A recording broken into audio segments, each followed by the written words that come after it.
Friends, आज जो हमारा बहुत ही प्यारा हल्का फुल्का टॉपिक है पेट्स, पालतू पशु, उसके बारे में जानेंगे।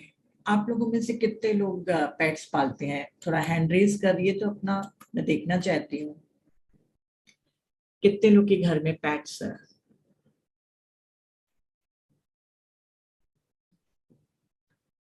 वाह वाह, वो तो सुप्रिया जी की तो डीपी में ही लगा हुआ है पेट्स का फोटो।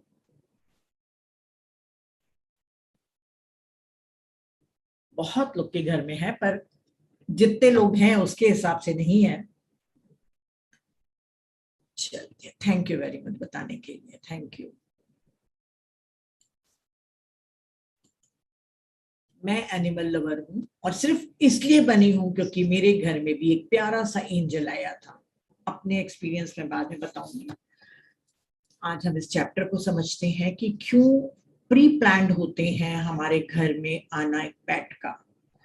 कभी आप ये मत सोचिएगा कि आपके घर में अगर कोई पेट आ रहा है, घर में नहीं पर बाहर है। बाहर कैसे होंगे? पेट तो आपके साथ रहेंगे ना चाची, तभी तो वो आपके पालतू पेट्स कहलाएंगे मतलब। पर चलिए ठीक है, यहाँ पर कोई भी चीज अकारण नहीं होती। तो एक जो जानवर आपके साथ रहता है, खाता है, पीता है, वो भी आपका प्री बर्थ प्लानिंग का ही एक हिस्सा होता है। आप खुद चुनते हैं, नहीं तो आपको आपके घर में कोई भी डॉग या कैट आके नहीं रहने वाला है। तो आ, बहुत ही इम्पोर्टेंट है। और पूरा यूनिवर्स हमारे घर में वो एक फ्रेंड के, अच्छा, घर के गेट पर वो स्ट्रे डॉग्स को आप मत मानिए, पर हाँ ठीक है, अगर आप उसको बहुत प्यार कर रहे हैं, डेली फीड कर रहे हैं, तो वो एक पेट के समान ही हो जाता है। मैं बिल्कुल समझ रही हूँ। तो यूनिवर्स हमारे फ्रेंड के रूप में उनको भेजता है। इसमें बहुत ही प्यारी स्टोरी है मार्सिया की।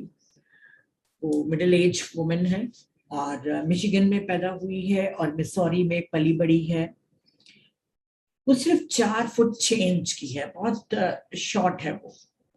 और इसके और पेशे से वो एक्ट्रेस है, मीडियम है और बहुत ही चेरिस्मेटिक वुमन है।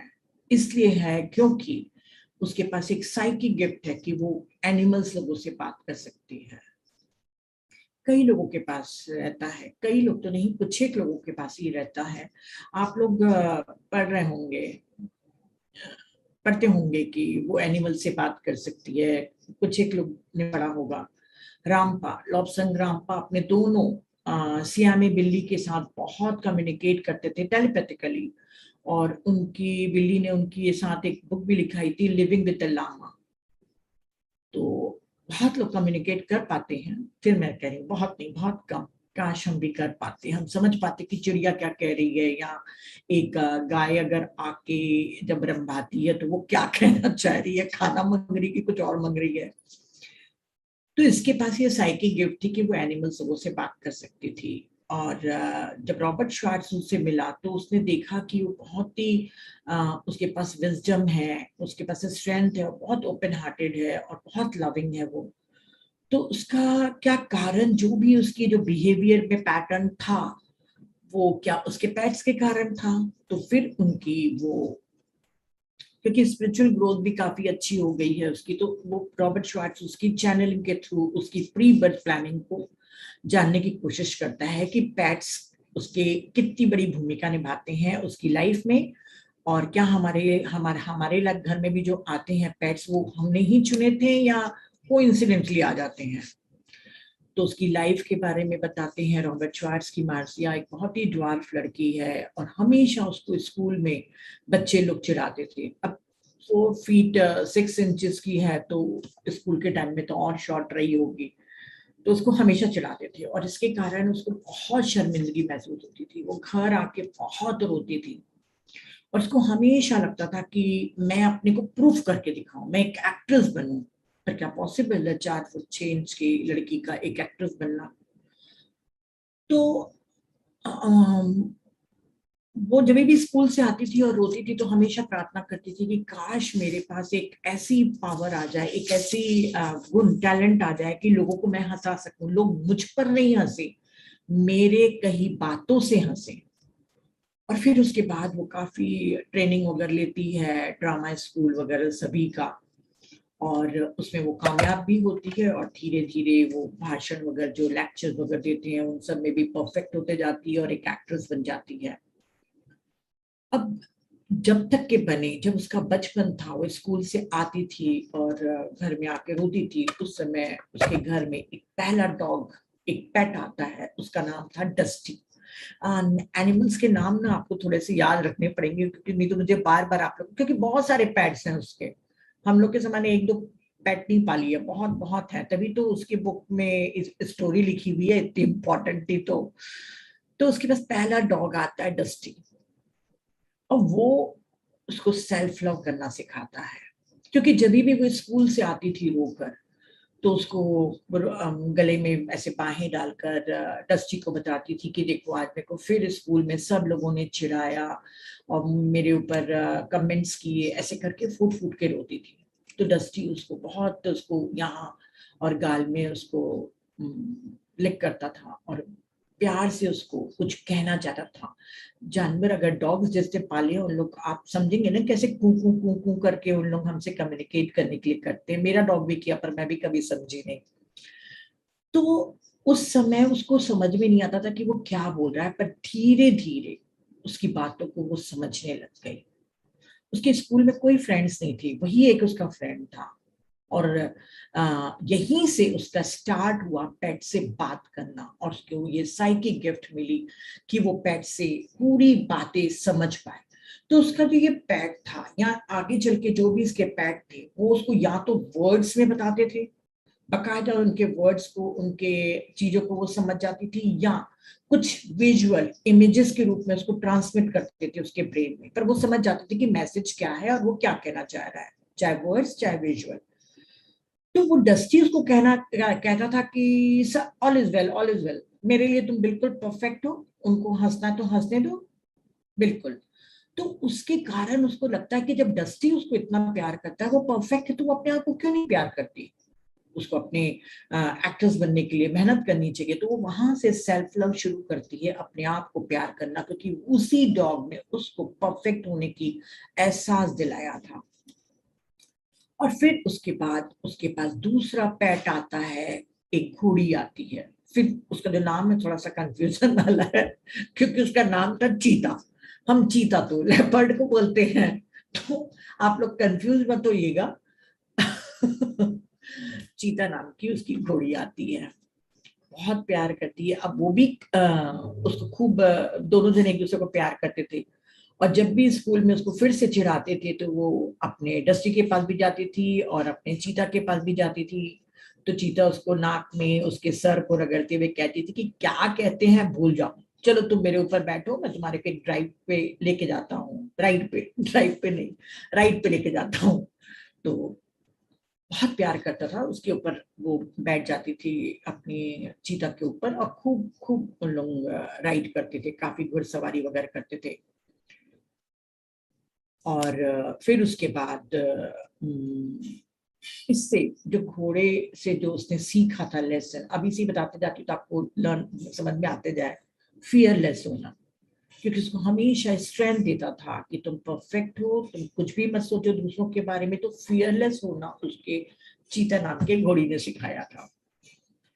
फिर जब कॉलेज वो जब जाती है, तो कुछ प्रॉब्लम्स आते हैं उसके फैमिली में, और उनको ये चीता को बेचना पड़ता है।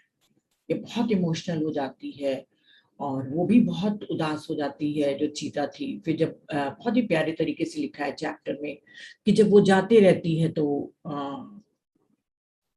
उसको पीछे मुड़ के देखती है वो चीता और कहती है कि तुम उदास मत हो, मैं बिल्कुल ठीक हूँ, तुम भी ठीक हो रहो, और मैं तुमको बहुत प्यार करती हूँ, और गिल्ट मत पालना। फिर थोड़े दिनों के बाद जब वो टीनेजर में पहुंचती है, जब वो, तो उसके घर में एक चिकन आता है, मतलब चिकन को पालते हैं उन लोग, बहुत सारे एनिमल्स उन लोग पालते हैं ना। तो चिकन को पालते, एक चिकन आता है, उसकी जो चोंच थी वो टूटी हुई थी, उसको उसका नाम रखती है क्रूव्ड बीक, क्योंकि वो टूटी हुई चोंच थी उसके लिए। जब वो क्रूड वाला जो चिकन था, जब भी दूसरे मुर्गी के बच्चों के साथ खाना खाने जाता था तो लोग सोचते थे, दूसरे वाले मुर्गी के बच्चे सोचते थे ये तो एबनॉर्मल है क्योंकि उसकी पीठ टूटी हुई है, तो उसको मार मार के भगा देते थे, उसको खाने नहीं देते थे। पर मार्सिया अपने हाथों में लेकर उसको बहुत प्यार से खाना खिलाती थी। और उससे उसने कंपैशन सीखा। कंपैशन के साथ साथ उसने ये भी सीखा, क्योंकि उसमें एक इन्फिनिटी कॉम्प्लेक्स था कि मैं ड्वार्फ हूँ, मैं अच्छी नहीं हूँ। तो देखती थी कि वो जो चिकन है वो इतना, उसकी चोंच टूटी हुई है पर वो बड़ा इतरा के चलता था, उसको कोई मतलब नहीं है दूसरे लोग उसको मार के भगा रहे, बड़े इतरा के चलता था कि मैं बहुत स्पेशल हूँ, दूसरे मुझे स्पेशल माने ना माने। तो ये जो था कि अपने को छोटा नहीं मानना है, हमारा शरीर कैसा भी हो, हम दूसरों के अनुसार, दूसरों की नजरों से अपने को नहीं देखना है, ये वो सीखती है। और कंपैशन भी। फिर कुछ सालों के बाद एक और डॉग उसके घर में आता है, ब्रूस। अब ये ब्रूस जो था वो 16 इयर्स तक के उसके लिए टीचर बन के रहता है। ब्रूट से वो बहुत सी चीजें सीखती है, रिस्पॉन्सिबिलिटी, क्योंकि 16 इयर्स तक के उसने एज अ लॉयल, उसका वफादार फ्रेंड बन के उसकी और उसकी मम्मी की केयर करता है, तो रिस्पॉन्सिबिलिटी सीखती है। और वो उससे बहुत बातें करता था, जैसे मैंने बताया कि साइकिल गिफ्ट थी तो बहुत बात करता था वो। तो वो जो ब्रूट्स बहुत बात करता था, उसको बहुत लिसनिंग करने की कला आ गई है ना, उसमें धैर्य आ गया, पेशेंस आ गया।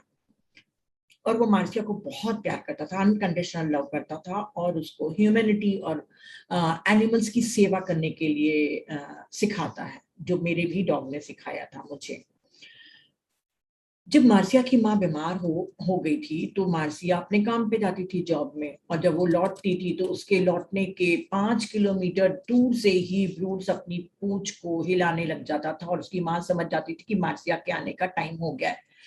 क्योंकि पैट्स जो होते हैं वो हमारे बहुत दूर से ही हमारी ऑरा को और हमारी स्मेल को सूंघ लेते हैं। उनके पास जो वाइब्रेशन कैच करने की पावर रहती है, मतलब जैसे मास्टर आने वाला हो उसके पहले ही वो गेट पर चले जाती हैं। ये मेरे डॉग के साथ भी होता था कि मेरे हस्बैंड के आने के पहले वो गेट पर चले जाता था। तब मुझे इतना नहीं था, ये बुक ही नहीं थी, मेडिटेशन ही नहीं था। काश मेरे को तब मिला होता तो मैं अपने डॉग को बहुत अच्छे से पालती, पर चलिए ठीक है। तो इसकी मम्मी को पहले से ही मालूम चलता था कि वो आने वाला है। अब उसकी मम्मी का भी केयर करता था, और 15 साल का हुआ, क्योंकि डॉग्स की लाइफ सिर्फ 12 to 15 ईयर्स रहती है, उसके बाद उन लोग नहीं जी सकते। तो जब वो 15 ईयर्स का हुआ तो उसको लंग्स की बीमारी हुई, कैंसर हुआ, और वो ब्लाइंड होके बिल्कुल डेथ पे होने स्टेज में पहुंच गया। तो डॉक्टर कहता है कि अब इसको बिल्कुल मर जाना चाहिए, अब कुछ भी नहीं बचा है। पर वो तब तक के सांस नहीं छोड़ता है जब तक कि मार्सिया इमोशनली, मेंटली तैयार नहीं होती है उससे अलग होने की। क्योंकि उसको ब्रूस कहता है कि मैं तो जाने के लिए तैयार हूं, पर पहले तुम तैयार हो, कहीं ऐसा नहीं हो कि मैं चले जाऊं और तुम रो रो के परेशान हो जाओ। तो पहले उसको इमोशनली और मेंटली स्ट्रांग बनना है। फिर जब उसको कहती है कि यस, मैं तुमको छोड़ने के लिए, तुमको विदा करने के लिए तैयार हूं, तब वो अंतिम सांस लेता है और चला जाता है, और उसको कहता है कि मैं तुमसे बहुत प्यार करता हूं, मैं फिर आऊंगा तुम्हारे पास, और जब भी तुम चाहोगे तो मैं फिर तुम्हारे पास आऊंगा। और मार्सिया बताती है कि डेथ के दूसरे दिन ही उसके बेड के पास उसको बकायदा महसूस होता है कि वो जो ब्रूट्स था वो आया था। फिर 16 ईयर्स तक के वो उसके साथ ही रहा। फिर कुछ समय के बाद मार्सिया की जो एक दोस्त रहती है वो, अच्छा, उस समय जब उसकी डेथ हो जाती है तब मार्सिया सोचती है कि मैं अब कोई भी पेट नहीं लाऊंगी, जो है है अब मुझे नहीं करना, क्योंकि मैं बहुत इमोशनली अटैच हो जाती हूँ, क्योंकि डस्टी की भी डेथ हो चुकी थी, अब ब्रूट्स भी की भी डेथ हो गई है।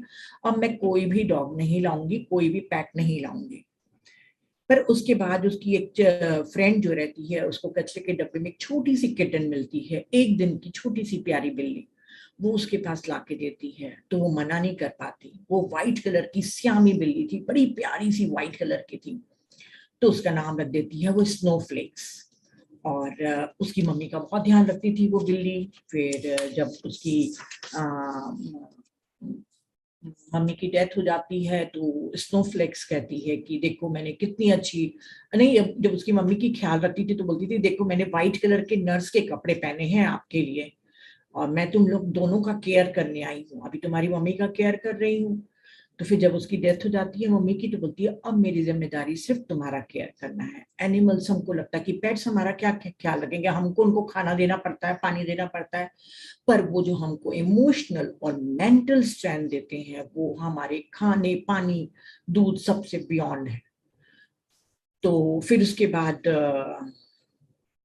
मार्सिया का एक पड़ोसी रहता है, उस वो भी एक बिल्ली पालता है, पर वो बिल्ली क्या करती है कि पूरे टाइम मार्सिया के घर में रहती है। अभी तो इसके पास स्नोफ्लेक्स है, वो बिल्ली भी पूरे टाइम इसके घर में ही पड़ी रहती थी। तो आखिर उसका फ्रेंड बोलता है कि भाई मेरे घर में तो रहती नहीं है, तुम्हारे पास ही रहती है, तो तुम ही इसको ले लो।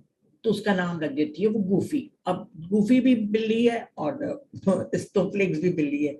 याद हो रहा है ना? मैं आप लोग के वीडियो देखना चाहती हूँ कि आप लोग को नाम याद हो रहा है कि नहीं हो रहा है।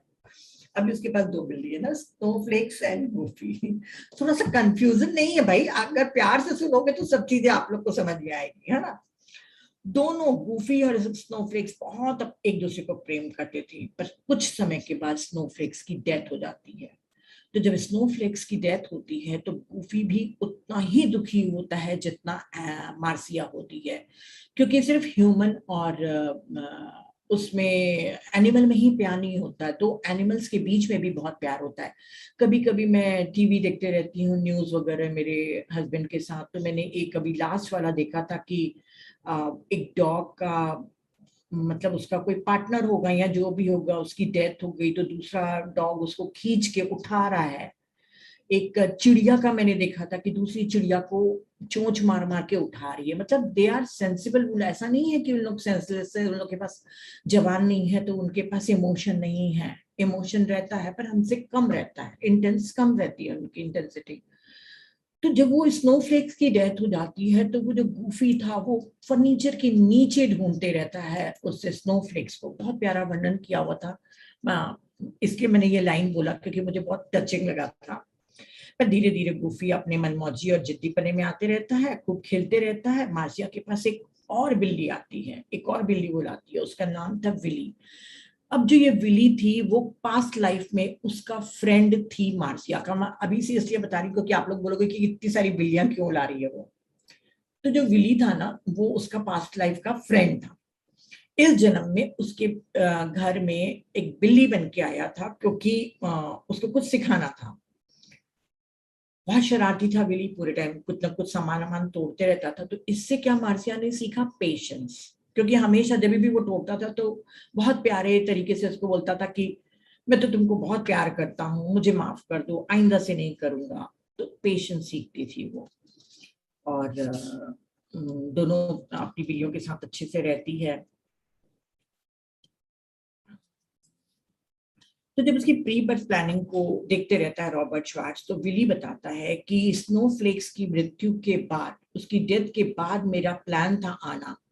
क्योंकि स्नोफ्लेक्स के बाद जब गूफी भी उदास हो गया था, मार्सिया भी उदास हो गई थी, तो मेरे को आके उन दोनों को हंसाना था और मार्सिया को बिल्कुल बच्चों के समान बना देना था, जो हर हाल में, हर जिंदगी के हर मोड़ पर खुश रहता है। और गूफी स्नोफ्लेक्स के साथ भी रहना चाहता था, इसलिए गूफी और स्नोफ्लेक्स एक साथ रहते हैं फिर, क्योंकि उनका कुछ पास्ट लाइफ का था, वो जब आप चैप्टर पढ़ेंगे तो समझ जाएंगे। तो गूफी और स्नोफ्लेक्स एक साथ रहते हैं, फिर स्नोफ्लेक्स चला जाता है, गूफी रहता है, फिर बिली आता है, दोनों जने साथ में रहते हैं। और ताकि वो अकेलापन नहीं महसूस करे।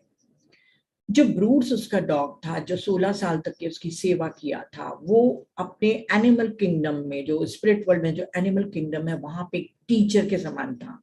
वो बिल्कुल अर्थ पे नहीं आना चाहता था, पर सिर्फ और सिर्फ वो मार्सिया के कारण आता है, क्योंकि उसको मार्सिया को मोर लविंग लविंग मोर गिविंग, लविंग, कंपैशन, काइंड, ये सब होना सिखाना था। क्योंकि क्या होता है कि जब वो ब्रूट्स उसकी लाइफ में आता है मार्सिया के, तो मार्सिया की मदर ने दूसरी शादी कर ली थी, तो जो उसका सौतेले पिता थे और उसकी जो माँ थी उसको इतना टाइम नहीं देते थे, तो इसलिए वो बहुत अकेली महसूस करती थी। वैसे ही वो ड्वार्फ थी, फिर उसके पेरेंट्स का भी साथ नहीं मिलता था। तो उस समय उसने पहले से ही प्री बर्थ प्लानिंग में किया था कि ठीक है, मेरी मदर जब सेकेंड मैरिज करेगी और मैं अकेली रहूंगी तब ब्रूस डस्टी के बाद मेरे लाइफ में आएगा और मेरे को संभालेगा। तो बिल्कुल उसके अकेलेपन से वो निपट सकी। और स्नोफ्लेक्स भी उसके मार्सिया के सबसे खराब सिचुएशन के टाइम में आया था, जब उसकी माँ हॉस्पिटल में रहती थी। तो घर आने पर, क्योंकि पूरे टाइम वो हॉस्पिटल में अपनी मम्मी की केयर करती थी, फिर जब वो जॉब करने के लिए घर आती थी, लौटती थी, तो स्नोफ्लेक्स उसको बहुत प्यार करता था और उसकी सारी थकान को मिटा देता था। तो हर मेरे कहने का, ये बताने का अर्थ है कि देखिए, उसने हर सिचुएशन में अपनी लाइफ की, उसने बिल्कुल सही तरीके से अपने पेट्स को डिजाइन किया था कि इस समय ये पेट मेरी लाइफ में आएगा। अगर आपकी लाइफ में कोई पेट आ रहा है तो आपने डिजाइन किया है कि वो उस समय में वो आपके लाइफ में आए, उसके आने की तारीख तक के आपने तय करके रखी हुई है। तो इस तरीके से इसने, स्नोफ्लेक्स ने भी उसकी माँ की जब हॉस्पिटल में थी तब उसको जो अधूरापन महसूस करती थी, उसको सहारा दिया था उसने। और जो डस्टी डॉग था, उसको, वो उसको कॉन्फिडेंस दिलाता है। जब बच्चे लोग उसको चिढ़ाते थे, अपनी घोड़ी से वो फियरलेस होना सीखती है। क्रूक बीक से वो ये सीखती है कि आपका शरीर मायने नहीं रखता, आपके अंदर जो चीज है वही सब कुछ है। और अभी जो क्रूक बीक है, जब रॉबर्ट श्वार्ट्ज चैनलिंग करते हैं तो क्रूक बीक का भी बहुत ही प्यारा एक मुर्गा बन के अपनी जिंदगी काट रहा है। तो उसके जो भी ये पेट्स थे मार्सिया के, उसके पास्ट लाइफ में भी उसके फ्रेंड्स थे पेट्स के रूप में। पेट्स के रूप में नहीं, वो सर्कस की ओनर की मालिक की बेटी थी, और ये सारे उसके जानवर वहीं पे ही थे। और उस समय में वो अपने को बहुत, खुद को अलग समझती थी लोगों से, और अपने को बहुत सुपीरियर मानती थी। हर समय वो जजमेंट करती थी। तो जब उसकी ये आदत नहीं छूटती है जजमेंट की, अपने को सुपीरियर समझने की, तो उसके बाद वो प्लान करती है कि ये जन्म में वो बैलेंस करना सीखेगी और खुद ड्वार्फ बनकर और पैर से सीख के अपने स्पिरिचुअल ग्रोथ को करेगी। तो जब वो सर्कस की बेटी थी तब भी वो इन सब जानवरों को बहुत प्यार करती थी। जो चीता जो इस जन्म में उसकी घोड़ी था, उस जन्म में भी उस सर्कस में भी घोड़ा था। और स्नोफ्लेक्स और जो विली, जो बिल्ली थे, उस समय भी बिल्ली थी। और जो क्रूक बिग था वो बहुत ही प्यारा पैरट था, बहुरंगी। और जितने भी उसके दोनों डॉग्स थे, डस्टी, ब्रूस और वूफी जो बिल्ली थी, वो हाथी थे। तो उस समय उनका बहुत ख्याल रखती थी, जब बहुत ख्याल रखती थी। और उसने जब प्री बर्थ प्लानिंग के लिए अपना बनाया, तो इन सबको बहुत ही प्यारा इसका इवेंट का बताया गया है कि सबको बुलाती है कि मुझे इस जन्म में पैट्स लोगों से सीखना। अभी तो आप लोगों ने सर्कस में मेरा प्यार पाया, सब कुछ किया, पर अब मुझे आप लोग को एक टीचर बना के लाना है। मुझे ह्यूमन से नहीं सीखना है, मुझे आप लोगों से सीखना है, क्योंकि मैं और मेरी मदर एक अकेले घर में रहने वाले हैं। तो सब लोग बारी बारी से आते हैं। प्रूफ भी बोलता भाई मुझे तो नहीं होना पैदा अभी, और मेरा बिल्कुल मन नहीं है। पर अब उसके, क्योंकि उसने इतना प्यार दी थी कि प्रूफ भी मान जाता कि ठीक है, मैं एक गंदी सी चोंच लेके आऊंगा और तुमको इन्फिनिटी कॉम्प्लेक्स से दूर करूंगा। और इस तरीके से हर एक कोई अपने अपने चीजों को का रोल लेने के लिए उन लोग तैयार हो जाते हैं। आप लोग समझ गए, क्योंकि सभी लोग उसकी प्रेम और उसकी जो काइंडनेस था उसको लौटाना चाहते हैं। अब जब ये प्री बर्थ प्लानिंग का रॉबर्ट श्वार्ट्ज करते रहता है, तो उसको आश्चर्य तब होता है जब मार्सिया अपने साइकिक गिफ्ट से समझकर बताती है कि जो उसका सेकंड डॉग था, ब्रूट्स, जिसकी डेथ हो चुकी है जब वो 16 साल उसके घर में था, तब उसका जो पहला डॉग था डस्टी, उसकी आत्मा भी उसमें आ गई थी। वो भी वॉक इन करके रह रही थी, दोनों की आत्माएं। तो रॉबर्ट श्वार्ट्ज दंग हो जाता है कि मुझे तो लगता है कि वॉक इन सिर्फ एनिमल्स में होता ही नहीं होगा, सिर्फ ह्यूमन किंगडम में होता है। आप लोग को मैं वॉक इन के बारे में बता दूं, जो नए लोग हैं, वॉक इन उसको कहते हैं जब एक आत्मा अपना शरीर छोड़कर चली जाती है और दूसरी हायर सोल उसमें आके उसको, उस शरीर को जिंदा रखती है और अपने काम करती है, अपने मिशन को पूरा करती है। तो ऐसा क्यों करते हैं? दो कारणों से आत्मा अपनी बॉडी को छोड़ के जा सकती है। एक कॉन्ट्रैक्ट साइन कर लेती है हायर सोल से कि ठीक है तुम मेरी बॉडी को यूज कर लो, क्योंकि अगर हायर सोल को कुछ काम करना है, कुछ मिशन करना है, तो पहले वो पैदा हो, गर्भ में 9 महीने रहे, फिर वो पैदा हो, फिर चाइल्डहुड हो, फिर उसकी एडल्ट हुए, फिर वो अपने मिशन तक के पहुंचे, उसमें कम से कम 20-25 साल तक के खर्च हो जाते हैं। और हायर सोल्स बहुत जल्दी ग्रोथ करना चाहती हैं, तो वो क्या करती हैं कि सीधा डायरेक्ट एक एडल्ट किसी की भी बॉडी को कॉन्ट्रैक्ट के द्वारा साइन करवा लेती हैं कि ठीक है, तुम बॉडी को वैकेट करो, तुमको हायर सोल्स में प्रमोशन मिल जाएगा और मैं तुम्हारी बॉडी में अंदर प्रवेश करके आपकी बॉडी को जिंदा रखूंगी, आपका आपके जो कर्माज है उसके भी बैलेंस करने के लिए पूरी करूंगी, आपकी रिस्पॉन्सिबिलिटी पूरी लूंगी। जैसे कोई पत्नी में घुस गया तो ऐसा नहीं कि वॉक इन के बाद वो पति को बोले कौन पति कैसा पति, ऐसा नहीं है। वॉक इन के बाद वो बिल्कुल अपने जो कर्तव्य हैं, जो उसके घर के जो जो उसका सोल प्लान है, जहाँ जहाँ वो माँ की भूमिका है, जहाँ उसकी पत्नी की भूमिका है, वो सब निभाती है। और वही जो अंदर घुसी है उसको वॉक इन सोल बोलते हैं, और जो चला जाता है उसको वॉकआउट सोल बोलते हैं। तो वॉक इन सोल पूरे अपने घर के जो उनकी जिम्मेदारियां हैं उसको भी संभालती है, उसके जो कर्मा कुछ बचे हुए हैं उसको भी बैलेंस करती है और अपने मिशन को पूरा करती है, चाहे वो ह्यूमैनिटी के लिए आई हो, चाहे वो प्लांट किंगडम की सेवा के लिए आई हो, चाहे वो एनिमल किंगडम के लिए आई हो, चाहे योगा की सेवा के लिए आई हो, या कोई पूरे पृथ्वी पर कल्चरल कुछ रिवॉल्यूशन के लिए आ रही हो, कल्चर संस्कृति में कुछ रिवॉल्यूशन हो, या कुछ और बड़ा काम करने आई हो, जो एक अर्थ के पूरे विकास में सहयोग करेगा उसका मिशन। तो ये हम वॉक इन वॉकआउट तो हम एनिमल्स में नहीं जानते हैं। रॉबर्ट बोलता है कि मुझे आश्चर्य होता है कि ऐसे कैसे हो सकता है। हाँ, हमारे पिरामिड मास्टर सबसे ज्यादा वॉक इन है, और कहा जाता है 1,44,00,000 आत्माएं वेट कर रही हैं एक बॉडी के लिए जो प्योरिटी के साथ हो, जो सोशल में सोसाइटी के वेलफेयर के लिए काम करे। ऐसे में वॉक इन होते हैं और अपनी सर्विस को पूरा करते हैं। तो हमारे में हमेशा ऐसा होता है कि वॉक इन वॉकआउट होते हैं। 2 आत्माएं मानव के शरीर में कभी भी नहीं रहती, आज तक के तो कभी नहीं सुना है, पर जानवरों में कभी कभी ऐसा होता है। रॉबर्ट श्वार्ट्ज कहते हैं कि 2 आत्माएं एक साथ गुथ के रहती हैं, ब्रेड करके रहती हैं। तो डस्टी की जो आत्मा थी वो ब्रूड्स में आके डस्टी के साथ ही रहती है, और दोनों का काम था कि मार्सिया का केयर करे, उसको संभाले और उसको गाइड करे। तो इस तरीके से उसकी लाइफ में और हैप्पीनेस आए। और स्नोफ्लेक्स उसको फ्लेक्सिबल बनाना सिखाती है, और एक जन्म में स्नोफ्लेक्स ने इंसान के रूप में भी जन्म लिया था, पर उसको इंसान का जन्म पसंद नहीं आया, वाकई क्या है। तो फिर उसने हमेशा हमेशा के लिए कहा कि मैं एनिमल्स के ही योनि में जन्म लेते रहूंगी।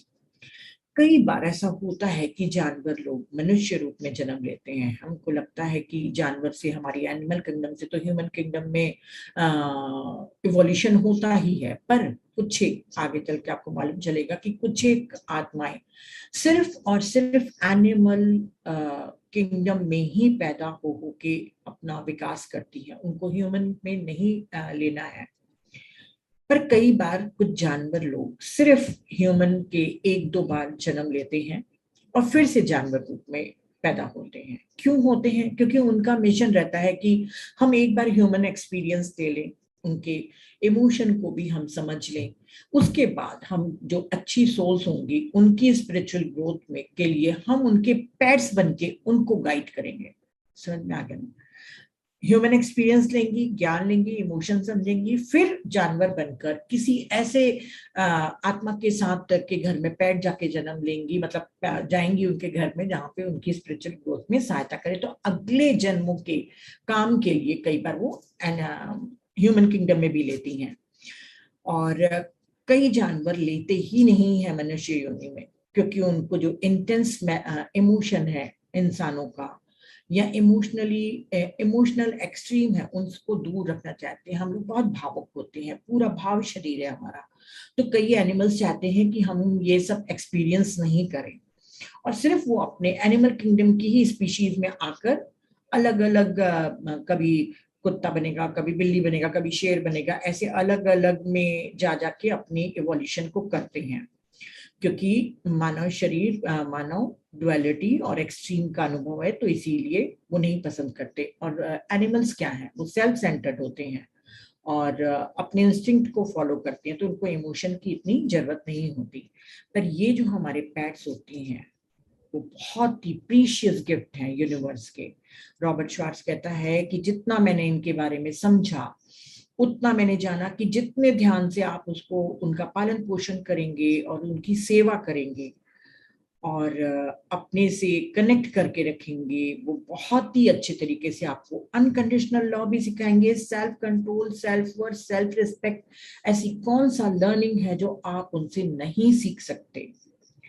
जैसे आपने भी देखा कि घोड़े ने उसको फियरलेस भी बनाना सिखा, तो फियरलेस के साथ साथ उसको इमोशनल इंडिपेंडेंट भी बनाना सिखाया कि अरे दूसरों के कहने पे मत आओ, तुम्हारी खुशी तुम्हारे पास है। और सभी लोगों ने उसको कुछ सेल्फ लव वगैरह सब सिखाया, जो मैंने आपको बताया। जो गूफी नाम की जो बिल्ली थी, वो एक जन्म में शेरनी थी। वो मार्सिया के घर के पास में ही उसके बच्चों के अपने बच्चों के साथ रहती थी। मार्सिया का तब पति कुछ खोजी था, तो वो अक्सर बाहर चला जाता था, तो वो उसके उसके हस्बैंड पसंद नहीं करते थे कि वो शेरनी को खाना वो करते, पर वो छुप के जब उसके हस्बैंड बाहर चले जाते थे तो वो शेरनी को और उसके बच्चों को खाना खिलाती थी, पानी और दूध देती थी।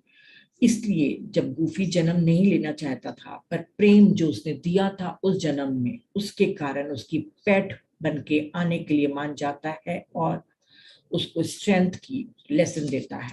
ये सब अलग अलग पेट्स के ऊपर पूरा अच्छे से डिटेल में लिखा है। जो एनिमल लवर है वो इस चैप्टर को जरूर जरूर से पढ़े। मैं तो 2-3 बार पढ़ चुकी हूँ। तो तो हमको लगता है कि क्या सभी पेट्स हमारे प्री प्लान्ड हैं, क्या सभी हमारी मदद करने आते हैं? तो स्पिरिट गाइड कहता है कि बिल्कुल भी नहीं। जिन लोग अपने अपने मन को बहुत खुला रखते हैं और खुले मन से उनके साथ जीते हैं, उनसे कम्युनिकेट करते हैं, उनको प्यार देते हैं, वही प्लान करके आए हैं, क्योंकि कुछ ना कुछ लर्निंग लेना देना लिखा है, प्यार का हो या लर्निंग का हो। पर कुछ लोग प्लान नहीं करते हैं कि हमको नहीं कुछ सीखना है, तो उन लोग क्या करेंगे, लाएंगे, या तो पहली बात है घर में लाएंगे नहीं पेट, और अगर ला भी लिए तो उनको उनसे कुछ सीखेंगे भी नहीं। जैसे कई लोग अपने सोशल स्टेटस के लिए अपने घर के सामने में अपने डॉग्स को बांध के रखते हैं, या सेफ्टी के लिए आजकल कुछ एक उनको नाम याद नहीं आ रहा है। देखो अब स्पिरिचुअल होते जा रही हूँ तो एनिमल्स के नाम भूल गई हूँ भाई, मतलब ब्रीड के नाम भूल गई हूँ। प्रोटेक्शन के लिए भी कई लोग रखते हैं, तो उन लोग जिन लोग सिर्फ एक स्टेटस के लिए या अपने प्रोटेक्शन के लिए रखते हैं, उनके लिए कोई प्लान नहीं है। जर्मन शेफर्ड और भी है एक, हाँ जर्मन शेफर्ड है ना।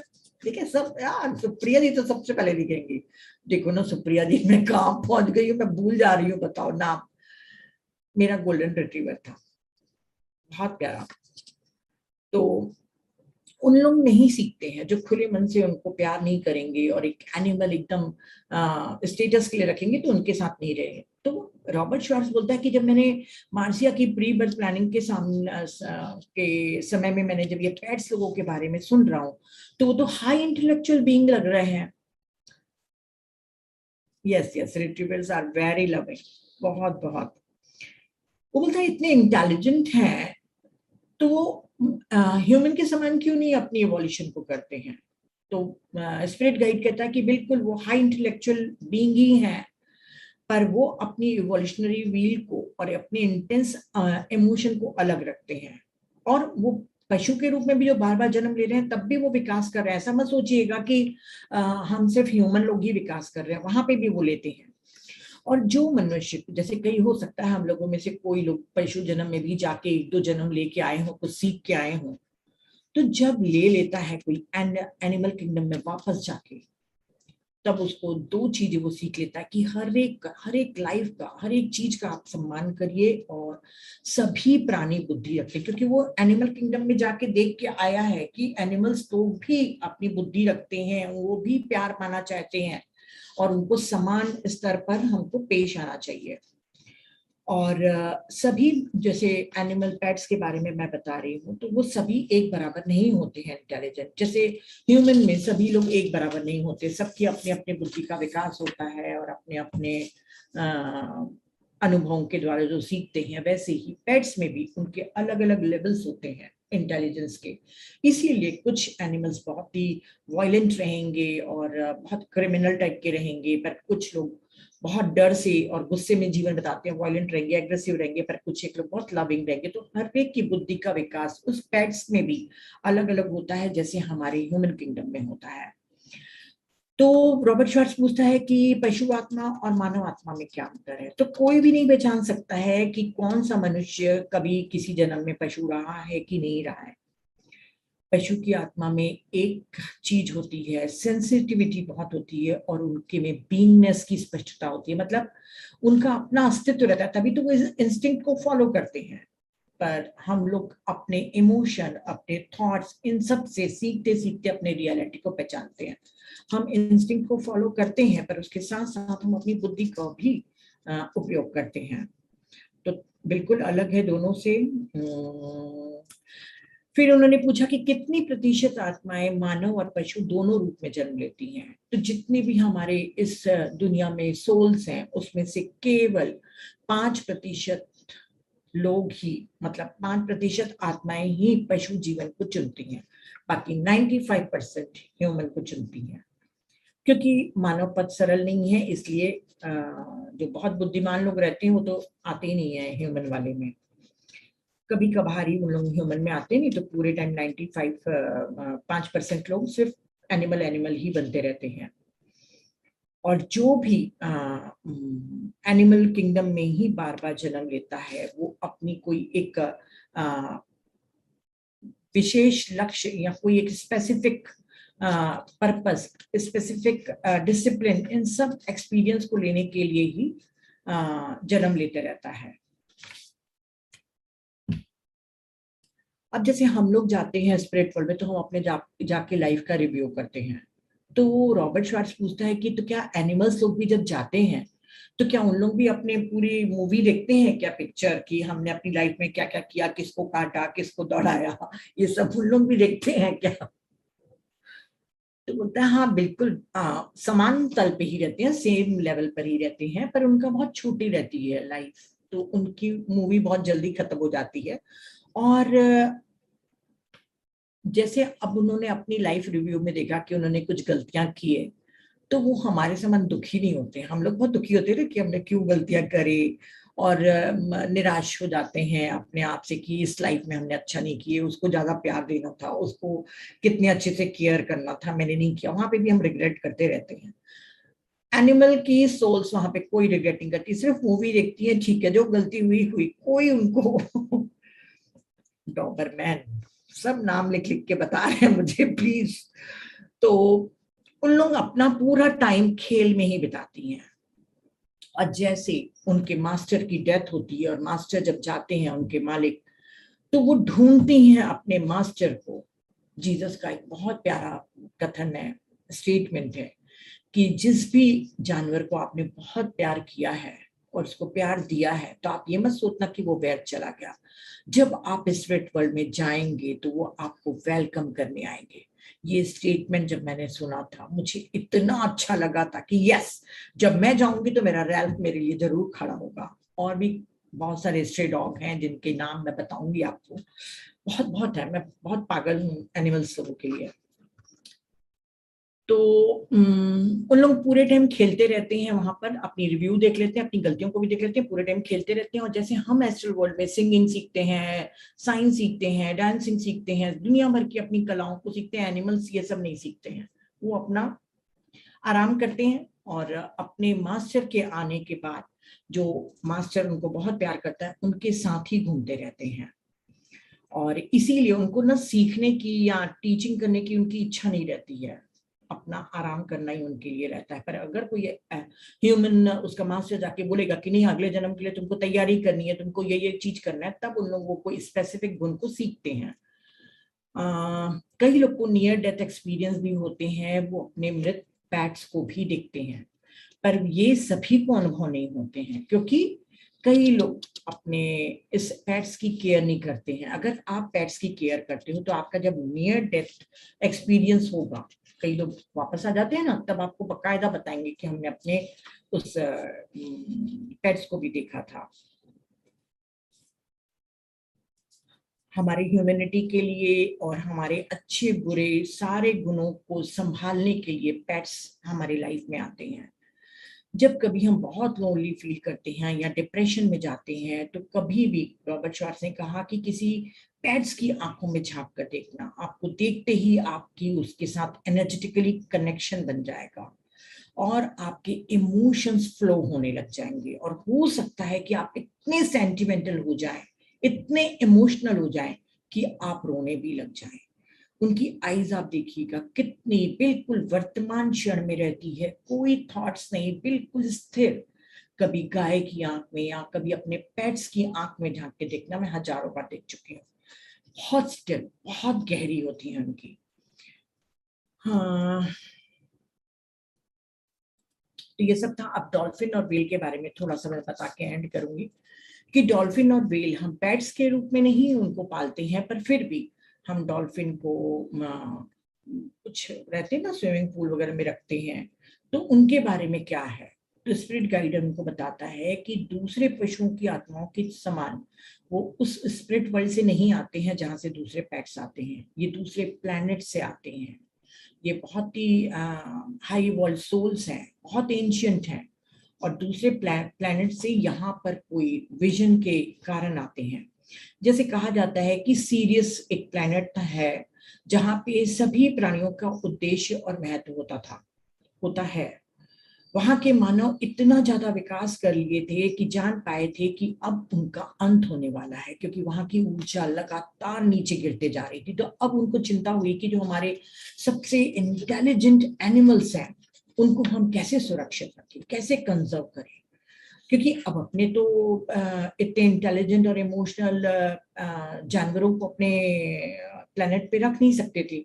तो उनके पीछे एक ये उद्देश्य था कि इनको हम बाहर रखते हैं अपने प्लेनेट से, पर्पस था अपने प्लेनेट से बाहर ले जाके उनको रखते हैं ताकि वो सेफ रहे। तो उन लोगों ने, सीरियस प्लैनेट और दूसरे प्लैनेट्स के लोगों ने हमारे यहाँ पर पृथ्वी पर वेल, शार्क और ऑक्टोपस के रूप में, मराइन एनिमल्स के रूप में उनको भेज दिया। तो जितने भी वेल, शार्क्स और ऑक्टोपस है वो दूसरे प्लेनेट से आए हैं। और कुछ आत्माओं ने कहा कि भाई कि हम वहां पर जाके उनकी सेवा करना चाहेंगे, हम एनिमल बन के नहीं रहेंगे। तो वो जो भी एनिमल्स की, जो शार्क, वेल, डॉल्फिन के लिए काम करता है ना, जैसे एक इलोना सिलोन के करके, सिलो के करके है, बहुत बहुत उन्होंने डॉल्फिन के ऊपर काम किया है, मेडिटेशन भी कराती हैं वो, बहुत प्यारा मेडिटेशन कराती हैं, इलोना करके नाम है। तो वो भी दूसरे प्लैनेट की हैं, क्योंकि अगर प्लैनेट की नहीं होती तो वो इनकी रक्षा के लिए काम नहीं करती, तो उनके संरक्षण के लिए और आते हैं कई सोल्स, तो वो भी दूसरे प्लैनेट के हैं। और बहुत ही वेल शानदार प्राणी है और कोई भी वेल आज तक के मानव रूप में पैदा नहीं हुई है। और डॉल्फिन क्या है, बहुत ही खुशी, हैप्पीनेस, लाफ्टर, हार्मनी, इन सबको रेडिएट करती है पूरे समय। जब वो मस्ती करती है तो पूरे चारों तरफ उसकी जो एनर्जी है वो रेडिएट होती है। तो वेल और डॉल्फिन जो आए हैं दूसरे गैलेक्सी से पृथ्वी पर जब आए, तब आए थे जब ह्यूमन पृथ्वी पर आया था। तब सीरियस प्लैनेट और दूसरे लोगों ने सोचा कि ये बिल्कुल अर्थ सेफ है, तभी तो उसको भेज दिया अर्थ पे। उनको क्या मालूम था कि धीरे धीरे हमारा मानव की सभ्यता इतना विकास कर लेगी कि उसी के जो सबसे प्रीशियस प्राणी है और इंटेलिजेंट है उन्हीं को मार मार के खाएगी। तो जब प्लेनेट पे, अर्थ पे मनुष्य लोग आए, तभी यहाँ पे शार्क और व्हेल को भेजा गया था। तब सिर्फ आनंद ही बांटते थे और बहुत खुश होकर एक दूसरे को हेल्प करके जीते थे। और यदि कोई बीमार रहता था या डिप्रेशन का हो तो उनको उनके पास ले जाया जाता था ताकि उनकी हीलिंग हो सके। पर अब उसके मांस, उनके मीट के कारण उनको मार दिया जाता है, जबकि वो हमारे खुशी और हार्मनी के एम्बेसडर हैं, एंजल्स हैं। तो दूसरे प्लैनेट्स पर भी पेट्स पालते हैं, बिल्ली, डॉग या छोटे बंदर ऐसे। पर जैसे हम बर्ड्स को पालते हैं रंग बिरंगी, क्या बोलते हैं उसको, कौन सी बर्ड्स बोलते हैं, देखो सब बोलते जा रही हूँ, लविंग बर्ड्स होती है ना, दो चिड़िया, तोता तोती टाइप की, मैना की जोड़ी रहती है। हम कितने बर्ड्स अलग अलग टाइप को, हमिंग बर्ड नहीं, हमिंग बर्ड नहीं, और कुछ बोलते हैं। तो वो हमारे इधर पे ही प्लेनेट पे ही बर्ड्स को पालती हैं, दूसरे कोई भी प्लेनेट को बर्ड्स को नहीं पालते हैं, क्योंकि बाकी दूसरे जगह स्पैरो घर की चिड़िया को बोलते हैं मैडम, तो वहां पर जो दूसरे प्लेनेट पे जो बर्ड्स होते हैं वो बहुत बड़ी साइज की होती हैं, ठीक है। तो यहीं पे सिर्फ अर्थ में ही पालते हैं। तो उन्होंने कहा है कि हमको अपने पशुओं को, अपने पेट्स को अपने समान ही मानना चाहिए, क्योंकि वो भी ईश्वर के बने हुए हैं और हमारे कारण ही वो यहाँ पर आए हैं। वो चुप रहते हैं, इसका मतलब ये नहीं कि उनके पास ज्ञान नहीं है। ह्यूमैनिटी के लिए अच्छा है जब हम प्रेम है, हम सभी लोग प्रेम से बने हुए हैं, तो हम अपना शाश्वत रूप भूल चुके हैं कि हम प्रेम के बने हुए हैं। क्योंकि जब हम अपनी एनर्जी को एक बर्थ के रूप में पैदा करते हैं, एक फिजिकल बॉडी में डालते हैं, तो हम अपने अपने वास्तविक रूप को भूल जाते हैं कि हम लोग प्रेम से बने हैं। जब हमको पेट्स प्यार करते हैं और हमें महसूस होता है कि हम प्रेम के काबिल हैं, हम अनकंडीशनल लव देते हैं, तब हम अपने वास्तविक रूप को पहचानते हैं। मतलब पेट्स हमारी सिर्फ हीलिंग एनर्जी के द्वारा हमारे को हील ही नहीं करते, हमारा जो प्रेम स्वभाव गुण है वो हमको याद दिलाता है। ये हीलिंग मास्टर्स होते हैं, अनकंडीशनल लव करते हैं, और पूरे यूनिवर्स में अनकंडीशनल लव से ज्यादा कुछ भी पावरफुल नहीं होता। और ये जो लव के साथ जो पैट्स हैं हमारी एनर्जी को भी बदल देते हैं। जब कभी आप बहुत वीक महसूस करें तो वो आपको स्ट्रेंथ देंगे, आपका ख्याल रखेंगे। अगर आप गुस्से में रहेंगे और उनके पास जाके बैठ जाएंगे तो आप देखेंगे कि थोड़ी देर में आप बिल्कुल काम और ट्रैंक्विल होते जा रहे हैं, बिल्कुल शांत होते जा रहे हैं, क्योंकि वो रेडिएट करते हैं उस एनर्जी को, पीस और ट्रैंक्विलिटी को। यदि हमको गिल्ट और शेम का हमारे मन में ये इमोशन आता है, तो वो हमको परफेक्शन याद दिलाते हैं। जैसे मार्सिया को बता रहे थे कि तुम परफेक्ट हो, क्योंकि वो हमको लाइट के रूप में देखते हैं जो वास्तव में हम हैं। आप लोगों को मालूम है ना कि एनिमल्स लोग हमारी ऑरा देख पाते हैं। एक लेखिका के बारे में लिखा है, जैसे कई लोगों को एनिमल से बात करने के लिए बात करने की गिफ्ट रहती है, वैसे ही है एक लेखिका, हनान बिकनफील्ड। वो लिखती है कि जब परिवार में बहुत कलह होता है, उसके घर में मान लीजिए पेट है, बहुत घर में कलह हो रहा है, लड़ाई झगड़े हो रहे हैं, बहुत निगेटिविटी है, तो पेट्स मृत्यु को चुन लेते हैं। क्योंकि इस लड़ाई में जो उस घर में जो हानिकारक निगेटिव एनर्जी रिलीज हुई थी, उससे हो सकता था कि उसके परिवार के किसी भी सदस्य की मृत्यु हो सकती थी। तो ये पेट्स वो उस एनर्जी को लेकर खुद डेथ को चुन लेते हैं। कई बार जब कोई मास्टर अपने इमोशन को सप्रेस करता है तो उसको उसका पेट रिलीज करता है अपने से, उसको रिफ्लेक्ट करके दिखाता है कि तुमको ऐसा रिलीज करना है। और कई बार अपने मास्टर के बीमारी के समान ही सेम सिम्टम्स को विकसित कर लेते हैं और बीमारी को शेयर करते हैं। ये उनका अनकंडीशनल सपोर्ट देने जैसा है। मतलब मास्टर को जो बीमारी हुई कैंसर, तो उसको भी कैंसर होएगा, ऐसे करके वो सपोर्ट देते हैं। कई बार हमारे जो बिलीवेड होते हैं वो जब चले जाते हैं इस दुनिया से छोड़कर और उनका हमसे बहुत ज्यादा प्यार रहता है, तो वो अपनी एनर्जी का थोड़ा सा अंश हमारे पेट्स में डाल देते हैं, ताकि वो हमारी रक्षा कर सके, हमको पूरे समय सुरक्षा और प्रेम और गाइड कर सके। और ये भी हो सकता है, हनान बिकनफील्ड कहती है, यह भी हो सकता है कि हमारे जो पेट्स मर चुके हैं वो आपके फ्रेंड के रूप में या आपके भाई के रूप में आए। मतलब वो एनिमल बन के, क्योंकि उनके पास ये फ्री विल है कि वो एनिमल बन सकता है कि नहीं।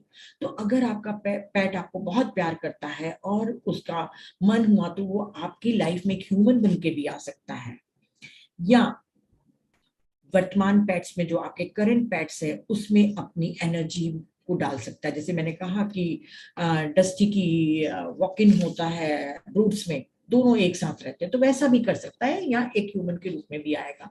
तो ये आप छोटी मोटी बात मत समझिए कि पेट्स के साथ हमारा 2-3 साल का संबंध रहे या 15 साल का संबंध रहे तो हमारा उनका कनेक्शन नहीं है। कनेक्शन बहुत सारे सोल प्लान को भी चेंज कर देता है आगे के। तो उन्होंने कहा कि कभी कभी हमारे जो बिलवेड होते हैं या स्पिरिट गाइड होते हैं वो भी हमारे पेट्स के रूप में आते हैं, बाकायदा एक डॉग के रूप में जन्म लेंगे और आपके घर में आएंगे, क्योंकि उनका पूरा उद्देश्य रहता है कि आपके आसपास बने रहें।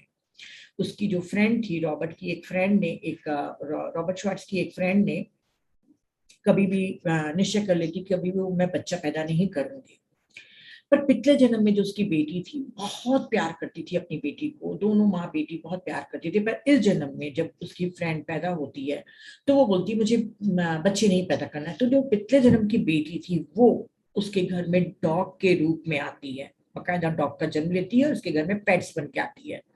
और जब उन लोग रिकॉग्नाइज करते हैं एक दूसरे के कनेक्शन को, तब रॉबर्ट श्वार्ट्ज ने कहा है कि वो माँ बेटी के रूप में दोनों ने इतना अच्छा हीलिंग का काम करती हैं। अब दोनों हीलर हैं, और वो जो उसकी फ्रेंड है रॉबर्ट श्वार्ट्ज की, जो बच्चा नहीं पैदा कर रही है, वो एक हीलर है। तो अपने जितने सेशन होते हैं अपने उस पेट को लेके जाती है और बहुत ज्यादा लोगों को फायदा पहुंचता है, क्योंकि उन लोग कहते हैं कि कोई एक ऐसी एनर्जी थी जो हमको ठीक कर रही है। तो सिर्फ उस हीलर की नहीं, उसके डॉग की एनर्जी भी उसके साथ काम करती थी। तो जब भी हम मानव रूप चुनते हैं, हमारा मेन पर्पस क्या होता है? प्यार देना और लेना, और इसीलिए हम अर्थ को चुनते हैं। यहाँ पे हमारे पास बहुत सारे टीचर्स हैं। कभी मदर के रूप में हम चुनते हैं टीचर को, कभी अपने हस्बैंड के रूप में, कभी बच्चे के रूप में, पर और भी हमारे टीचर्स हैं जिसको हम डॉग, बर्ड्स या किटन या कोई भी नाम दो, उन्होंने कहा है पैरट, जो भी नाम दो वो भी हमारे टीचर्स हैं। प्रेम को चाहे कुछ भी कहें, प्रेम तो प्रेम ही रहेगा। तो ये बहुत ही प्यारा चैप्टर था। जैसे मैंने बताया कि रामपा जी ने बताया था कि सियामी बिल्ली जो थी बकायदा उनको डिक्टेट कराती थी वो बुक को। तो रामपा जी कहते हैं कि मैंने ये देखा करके कि वो हमसे ज्यादा इंटेलिजेंट है और उनके में साइकी पावर सियामी बिल्ली में सबसे ज्यादा होता है, और वो सियामी बिल्ली मनुष्य को एकदम हे दृष्टि से देखती है। भले अगर आपको मालूम चल जाएगा तो आपको शर्म आएगी कि वो हमको कितना तुच्छ समझते हैं, हो भी गए हैं, हमारी हरकतें ही ऐसी है। तो बहुत ही और रामपा ने बहुत लिखा था कि आप टेलीपैथी के द्वारा अपने विकास करिए। मतलब टेलीपैथी, हम हमेशा टेलीपैथी के बारे में किसी दिन बताऊंगी कि हम ह्यूमन टू ह्यूमन बात करते हैं, जो फास्ट फ्रेंड होते हैं, हम बिना बात करे सिर्फ थॉट के द्वारा हम एक दूसरे को ट्रांसमिट करते हैं। तो रामपा ने कहा था कि आप लोग अपने पेट से बहुत प्यार करिए और बकायदा आप उनसे टेलीपैथी के द्वारा बात करिए, जैसे मैंने कल्टीवेट किया ये आप लोग भी करिए। और कभी भी मत समझना कि आप इसको नहीं कर सकते, हर एक में ये पावर्स है कि आप पेट के साथ बात कर सकते हैं। तो टेलीपैथी के द्वारा बात करिए। अभी जैसे हम फॉरेन कंट्रीज में आप लोग देख रहे होंगे कि बहुत सारे ट्रेनिंग स्कूल हो गए हैं डॉग्स के, जैसे पुलिस वगैरह को तो सहायता देते है ड्रग्स को पकड़ाने में, और भी बहुत सारी चीजों को आप सब जानते हैं। आप लोग को क्या ज्ञान दूं, इतने इंटेलिजेंट लोग हो। कई स्कूल्स ट्रेन करती हैं कि जो ब्लाइंड होते हैं फॉरेन में, इंडिया में ये कम है, जो फॉरेन में है उन लोग जो ब्लाइंड होते हैं उनके लिए ट्रेन डॉग्स दिए जाते हैं, ताकि वो रस्सी को पकड़ के उनको रोड क्रॉस करा सके, मार्केट ले जा सके, कुछ भी करे। जो एल्जाइमर्स है, उन लोग अपने घर की एड्रेस भूल जाते हैं, उनको भी ऐसे डॉग्स प्रोवाइड किए जाते हैं कि उनको घर तक के लाएं और उनके साथ रहें, उनका केयर करें। ये तो ट्रेन डॉग्स की बात है। और डिप्रेशन जिनको होता है उनको हमेशा डॉक्टर्स कहते हैं कि अपने घर में पेट लाइए। जो लोग बहुत अकेले महसूस करते हैं, जैसे फॉरेन में क्या होता है कि बच्चे बहुत जल्दी अपना घर छोड़ के चले जाते हैं, और अगर स्पाउस की डेथ हो जाए या हस्बैंड वाइफ दोनों बूढ़े हो जाए, उनको अपने बच्चों की बहुत कमी महसूस होती है। तो अक्सर आप देखिएगा पेट्स जितना फॉरेन में पाला जाता है उसका आधा भी नहीं इंडिया में पाला जाता है, गारंटी है।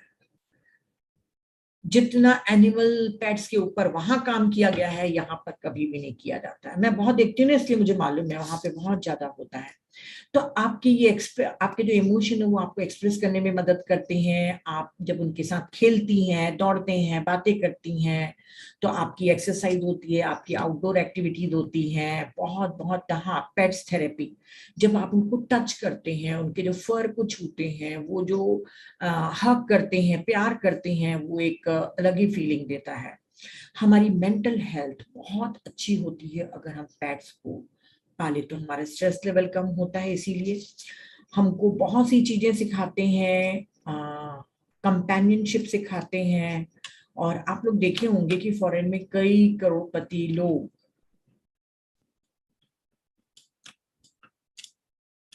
क्या स्नेह इज 444 लिखे हो, फॉरेन में कई जो करोड़पति लोग होते हैं वो अपने पेट्स के नाम पे अपनी जायदाद करके जाते हैं, अपने बच्चों को भी नहीं देते। मैंने कितने बार पढ़ा है ऐसे कि वो पेट्स को देके जाते हैं, क्योंकि क्या मिला है उनसे उनसे उनको अनकंडीशनल लव मिला है, सपोर्ट मिला है, कंपेनियनशिप मिली है। तो वो एक ग्रैटिट्यूड के लिए कि आपने हमको जीवन में एक पेट के रूप में इतना कुछ दिया। कितने करोड़ों की जायदाद अपने डॉग्स के नाम लिख के जाते हैं। जो एनिमल लवर नहीं है वो जब इस न्यूज को सुनेंगे तो सोचेंगे कि कितने मूर्ख हैं कि अपने जो खुद के कोख से बच्चे पैदा करे हैं उनको न देके ये पेट्स को देके जा रहे हैं। पर हम अगर जैसे एनिमल लवर हैं वो इस फीलिंग को समझेंगे, क्योंकि सिर्फ कोख से पैदा करना ही पर्याप्त नहीं होता है। वो पेट्स हमारे ब्लड रिलेशन में नहीं आते, पर वो हमारे दिल के इतने अजीज हो जाते हैं कि जायदाद तो क्या, बहुत कुछ लिख सकते हैं आप लोग। तो पेट्स आर एंजल्स। अभी मेनका गांधी ने सबसे ज्यादा एनिमल राइट्स के ऊपर काम किया है। जो पेटा बना है वो तो अमेरिका में बना है, 1980 में बना था पेटा, और हमारे रायपुर में नहीं है। अगर मैं जूम सेशन नहीं चलाती होती तो मैं बिल्कुल तैयारी कर रही थी कि रायपुर में पेटा का एक ऑफिस खोलूं और बाकायदा एक्शन लूं जो अपने पेट्स के साथ क्रूएलिटी करते हैं, क्योंकि मुझे बहुत हर्ट होता है जब अपने पेट्स के साथ लोग मारपीट करते हैं या एक बांध के रख लेते हैं अपने घर के सामने, पूरे 24 घंटे उनके में गले का पट्टा बंधा रहता है। ये जो है ये नहीं है। वो ह्यूमन टच चाहते हैं, ह्यूमन प्यार चाहते हैं। और यदि मैं उनको किसी को देखती हूँ तो मुझे बहुत गुस्सा आती है। मैं 5th फ्लोर में रहती हूँ। 2-3 साल पहले एक आदमी अपनी बफेलो जो भैंस लोग को ले जाते हैं ना, उनको जोर जोर से मार मार के एक लाइन में कर रहा था। मैं बालकनी से खड़े होकर उसको जोर जोर से चिल्ला रही थी कि बदतमीज लड़के, मत मार उनको। और मेरे हस्बैंड बोल रहे थे 5th फ्लोर से तुम्हारी आवाज नीचे जाएगी जब तुम चिल्ला रही हो। मैं बोली अभी मैं स्लीपर्स पहन रही हूँ और सीधा मैं जा रही हूँ उसको चिल्लाने के लिए, और 2-3 तो झापड़ मार के आऊंगी उसको, क्योंकि वो इतनी जोर से स्टिक को मार रहा था उस भैंस के ऊपर। जब तक कि मैं चप्पल पहनू मेरे हस्बैंड बोले काफी दूर चला गया, ऊपर आ जाओ। तो फ्रेंड्स, ये पेट्स का चैप्टर था। Thank you thank you thank you. Actually आज अच्छा हुआ ये लाइट हमने चैप्टर लिया, क्योंकि काफी दिनों से ज्ञान ले रहे थे। मैं अपना एक एक्सपीरियंस बताना चाहूंगी, क्योंकि जब तक कि मैं अपने एक्सपीरियंस ही बताऊंगी मेरे वो सेशन को कंप्लीट मैं मानती नहीं हूँ। जब मेरा बेटा 9th में था तो उसने बहुत मिन्नतें करी कि मेरे घर में डॉग आए। मुझे जानवरों से बहुत नफरत थी। मैंने कहा मैं बिल्कुल लाने नहीं दूंगी। तो वो मेरे पैर पड़ता था मेरा बेटा आके, और मुझे धमकी देता था कि मैं खाना नहीं खाऊंगा। तो मैंने मत खाओ तुम। पर जब वो बार बार रोने लग गया कि मम्मी 1 साल के बाद मैं कोटा चला जाऊंगा पढ़ने के लिए, IIT की तैयारी करने, तो सिर्फ 1 साल के लिए मुझे एक पेट को लाने दो। मेरी सिस्टर के यहाँ गोल्डन रिट्रीवर एक डॉग था, मतलब फीमेल बिच थी, तो उसके यहाँ बच्चे पैदा होते थे। वो हमेशा मुझे ऑफर करती थी कि ले लो। तो मेरे बेटे ने जब बहुत इंसिस्ट किया तो मेरे को एक दया आ गई कि चलो मेरा बेटा 1 साल के लिए ही है मेरे पास, फिर तो कोटा चला जाएगा, तो 1 साल के लिए मैं एनिमल को लाती हूँ। और 1 साल जैसे वो कोटा जाएगा उसी से मैं अपनी सिस्टर को, वो पेट को मैं वापस कर दूंगी। तो ये कॉन्ट्रैक्ट लिया मैंने अपनी बहन से कि मैं 1 साल के बाद तेरा डॉग वापस कर दूंगी। तो उसने छोटे से बैग में ट्रेन से मुझे भिजवाया, छोटा सा गोल्डन रिट्रीवर, मुश्किल से 20-22 दिन का था। और जब वो मैं मेरे यहाँ पहली बार आया घर में, और आते साथ ही उसने जब सुसु सु किया तो मैं बहुत जोरों से चिल्लाने लग गई कि मुझे पसंद नहीं है, कौन साफ करेगा, क्योंकि मेरे पास तब पूरे फुल टाइम मेड नहीं थी। तो मेरे दोनों बच्चे डर के मारे उसकी सब चीजें साफ करने लग गए। फिर मैं उनको खाना वाना देती थी। उसका नाम उन्होंने रखा रैल्फ। धीरे धीरे 2 3 4 महीने के अंदर अंदर, मैं अभी भी बहुत इमोशनल हो जाती हूँ जब अपने रैल्फ के बारे में बात करती हूँ, इतना प्यार होने लग गया कि मैं उसको एक बेटे के समान प्यार करने लग गई। मैं अपने फ्रेंड लोग को भी बताती थी कि ये मेरा सेकंड सन है, एक मेरा बेटा है सुमह और दूसरा मेरा दूसरा बेटा है रैल्फ। उसको मैं बहुत कम बांध के रखती थी, अपने एसी के रूम में बैठाती थी और बहुत अच्छे से उसको खिलाती पिलाती थी। पर गोल्डन रिट्रीवर के बहुत ज्यादा फर निकलते हैं, वो मेरे हस्बैंड को पसंद नहीं आते थे। और तब हमारा रायपुर आने का, शिफ्ट होने का प्रोग्राम बनने लग गया। तो मेरे हस्बैंड ने मुझे बहुत इंसिस्ट किया कि अब हम रायपुर में जब फ्लैट में रहेंगे तो इस रैल्फ को ले जाना पॉसिबल नहीं है। पहले से ही वो नाराज होते थे, उसके फर गिरते थे, तो तुम इसको किसी को दे दो। मैं बहुत परेशान होती थी कि नहीं, मैं नहीं दूंगी नहीं दूंगी, पर मेरी मजबूरी थी क्योंकि मुझे रायपुर शिफ्ट होना था। और हमारे बिलासपुर में बहुत बड़ा हमारा बंगलो था, 2 गार्डन थे सामने में और बैक में भी, दो दो बड़े बड़े गार्डन में वो खेलता था और उसको एक्सरसाइज कराती थी मैं। मॉर्निंग वॉक में मेरा कभी माली लेके जाता था, कभी इवनिंग वॉक में मैं ले जाती थी। बहुत बहुत बदमाशी करता था वो मेरे साथ, और इतना प्यार था कि मैं घंटों उसके साथ बैठे रहती थी और बातें करती थी। अगर मैं अलमारी भी जमाती थी तो आप बिलीव नहीं करेंगे, वो अपना सारा खेलना कूदना छोड़ के मेरे बगल में आके बैठा रहता था और वो बस एक टक मुझे देखता रहता था और मैं उससे बातें करती थी एज अ फ्रेंड। वो समझता था नहीं समझता था मुझे नहीं मालूम, पर मैं उससे बातें करती थी कि अभी परन दीदी को फोन लगाना है, परन, क्योंकि परन मेरी बैंगलोर में थी उस समय, अभी भैया को फोन लगाना है, ऐसे करके। क्योंकि मेरे बेटा कोटा जब चला गया 1 साल के बाद, तब मेरे को तब तक इतना प्यार हो गया था कि मैंने साफ मना कर दिया था अपनी सिस्टर को कि मैं नहीं दूंगी। 4 साल तक के वो मेरे साथ रहा। और जब यहाँ शिफ्ट होने वाले थे उसके पहले मैंने अपने एक फ्रेंड को, बिलासपुर के ही एक फ्रेंड को देने के लिए सोची। एक इंसिडेंट बताना चाहूंगी बहुत शॉर्ट में, क्योंकि टाइम बहुत हो रहा है। मेरा डॉग एक बार मेरी केयरलेसनेस के कारण, मतलब एक बार उसकी घुमा के लाई थी मॉर्निंग को, तो मैंने उसकी बेल्ट को धोने के लिए मैंने वॉशिंग मशीन की तरफ डाला और उसको खुला छोड़ दिया। और मेरी मेड बाहर का गेट खोल दी, तो वो बहुत चंचल था तो वो बाहर भाग गया था। तो मैंने किसी एक ड्राइवर को निकाल दिया था और वो बार बार ड्राइवर रोज आता था कि मुझे दीदी वापस नौकरी पे रख लो। मैं उसको मना कर देती थी कि नहीं, तुम बहुत ड्रिंकिंग करती हो, मैं नहीं करने रखने दूंगी अपने घर में। उस ड्राइवर ने मेरे डॉग को चुरा के ले गया। मैं पहली बार पुलिस स्टेशन गई अपने उस पेट की कंप्लेन लिखाने, लाइफ में पहली और शायद आखिरी बार गई। क्योंकि मैं इतनी पागल हो गई थी कि मैं बार बार अपने ड्राइवर को फोन कर रही थी और लोगों से पता पूछ रही थी कि किसी ने मेरे उस डॉग को देखा क्या। क्योंकि जैसे सवेरे के बाद जब मैं 2 3 घंटे के बाद देखी वो घर में नहीं है, तो मैं पागल हो गई थी। पूरे शहर में मैं घूमती थी, जहां जहां वॉक पे उसको लेके जाती थी, उसके फोटो को ले जाके लोगों को बोलती थी कि मेरे डॉग को किसी ने देखा है क्या। करीब 70 डेज के बाद, मतलब 22 दिन तक तो मैं रोज रोती थी। फिर 22 दिन के बाद धीरे धीरे मैं अपने को संभाली और हनुमान जी से बहुत लड़ती थी कि मेरे डॉग को क्यों छीना। 70 डेज के बाद फ्रेंड्स, मेरे एक बार हम लोग कई बार गार्ड रख के बाहर जाते थे, तो मेरे गार्ड ने एक दिन फोन करके बताया कि दीदी आप जब रायपुर गए थे तो मैं आपके आया था ना अभी 2 दिन पहले, तो आपका जो डॉग है ना, जो रैल्फ था, वो यहाँ बगल के गांव के विलेज के एक रेस्टोरेंट में बंधा रहता है। आप मानेंगे नहीं, वो पूरी रात में सो नहीं पाई। सुबह उठते साथ ही बस अपने हस्बैंड को उठाई और मैं सीधा उसके एड्रेस बताए हुए मैं चली गई। और जब देखी मेरा डॉग, वो भी मुझे पहचान गया, वो भी रोने लग गया और मतलब वो कू कू कू कू कर रहा था और मैं इतना रो रही थी, इतना रो रही थी। और उसके पूरे शरीर में टोटली वर्म्स हो गए थे 70 डेज में। इतना रिट्रीवर जो डॉग था उसमें वर्म्स पड़ गए थे। पर मैं नहीं हिम्मत हारी, मैंने उसको पूरे वेट को, इतने बड़े बड़े वेट को बुला के पूरा उसका ट्रीटमेंट कराया, दिन रात उसकी सेवा करी। और विद इन 50 डेज उसने पूरे बिलासपुर में बेस्ट गोल्डन रिट्रीवर का अवार्ड ला के दिया मुझे। इतना प्यार करता था। पर मजबूरी थी, मैंने अपने रायपुर शिफ्ट होने के पहले अपने डॉग को अपनी एक फ्रेंड को दिया।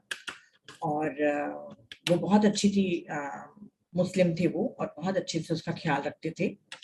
और जब मैं रायपुर शिफ्ट हुई तो सोचिए, वो डॉग की जो जो फ्रेंड थी मेरी, जिसको दी थी मैंने, वो भी रायपुर शिफ्ट हुई। मुझे लगा देखो मेरा कितना कनेक्शन है कि मेरे कारण वो भी रायपुर आ गया है। जब दी थी तो उस समय तो आप पूछिए ही मत कि मेरा हालत क्या था। मैं 3-4 दिन तक एक कोटा में जब मैं चली गई थी तब उसको बोली थी ले जाना, और 3-4 दिन सोई नहीं थी और खाई नहीं थी अच्छे से, और वो भी 3 दिन तक खाना नहीं खाया था नए घर में। जब वो रायपुर शिफ्ट हुआ तो मैं काफी बार उसके पास जाती थी। आप मानेंगे नहीं, 1 साल के बाद भी पहचानते, बोलते 3 साल तक की उनकी मेमोरी रहती है।